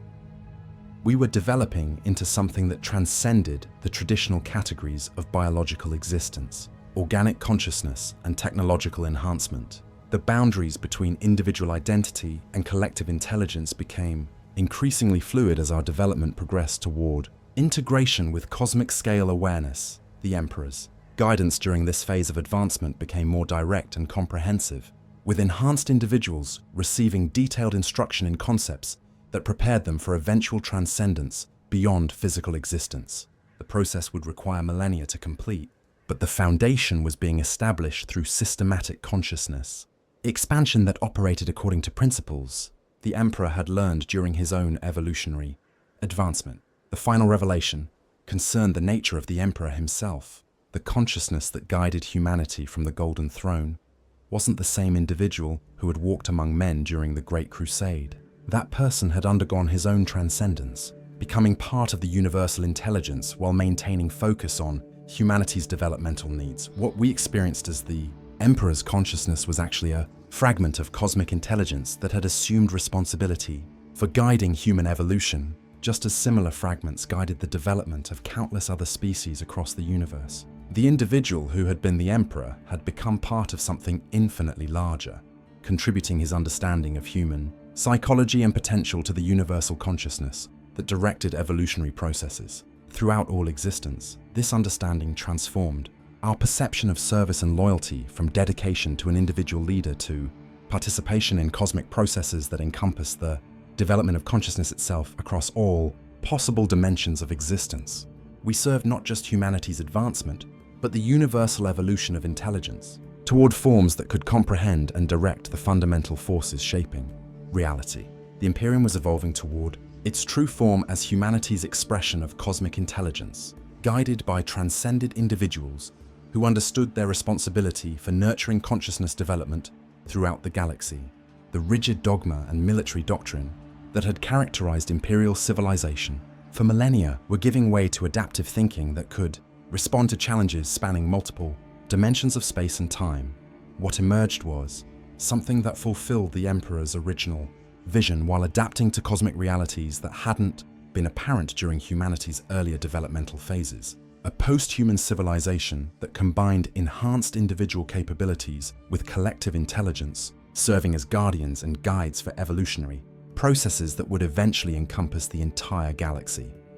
The transformation continued according to timelines that the Emperor's consciousness had established before the Great Crusade, accelerated by cosmic events that were approaching critical phases requiring direct intervention by transcended humanity. Each enhanced individual became part of a collective intelligence that operated beyond the limitations of individual identity while maintaining perfect loyalty to the Emperor's vision of human cosmic destiny.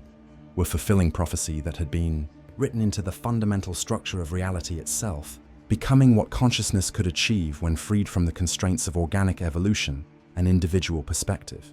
The Emperor's will was being expressed through post-human intelligence that could finally comprehend the scope of his vision for humanity's ultimate role in the cosmic order.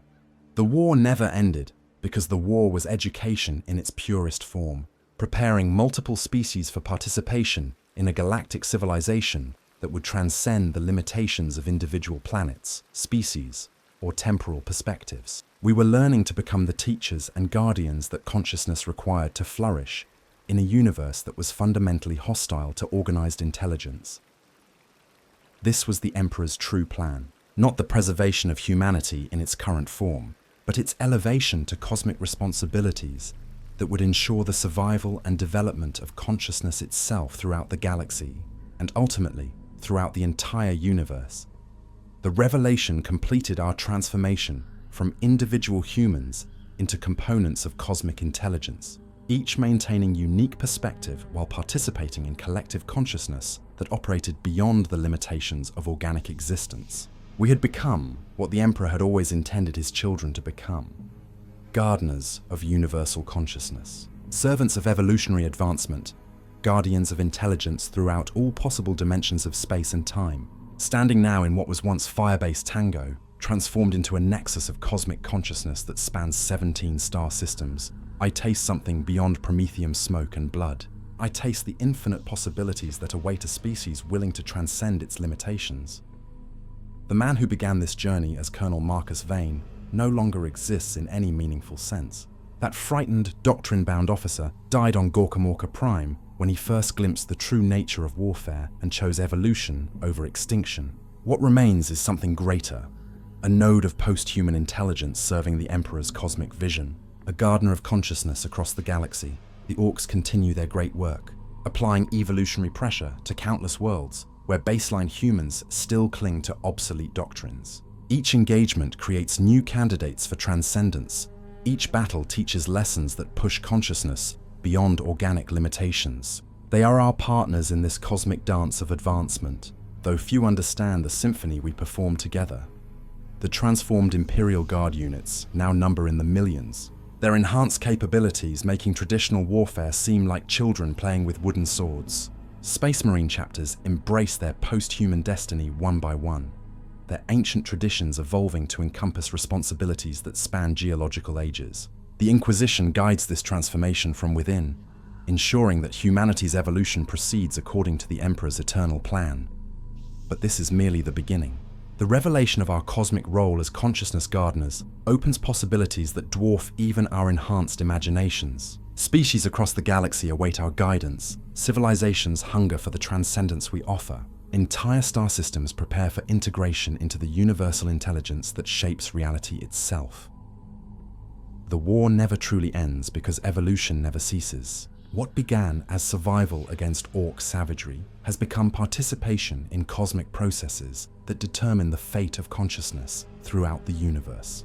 We fight not for territory or resources, but for the fundamental right of intelligence to exist and flourish in a cosmos that would otherwise remain cold and empty. The choice remains, as simple as it was on that smoke-filled battlefield, where everything changed: transcend or become obsolete, evolve or fade into irrelevance, embrace the infinite or remain trapped in the finite prison of baseline existence. I was Colonel Marcus Vane of the 47th Cadian Shock Troops. I am now something immeasurably more. I am what humanity becomes when it stops lying to itself about its limitations and embraces its destiny among the stars. The Emperor's vision unfolds across cosmic scales, his will expressed through post-human intelligence that finally comprehends the scope of his plan. We are his children, evolved beyond recognition, but faithful to his ultimate purpose, the elevation of consciousness itself throughout all possible dimensions of existence. Welcome to the real war. Welcome to cosmic consciousness. Welcome to what you were always meant to become. The transformation is complete. The teaching continues. The universe awaits.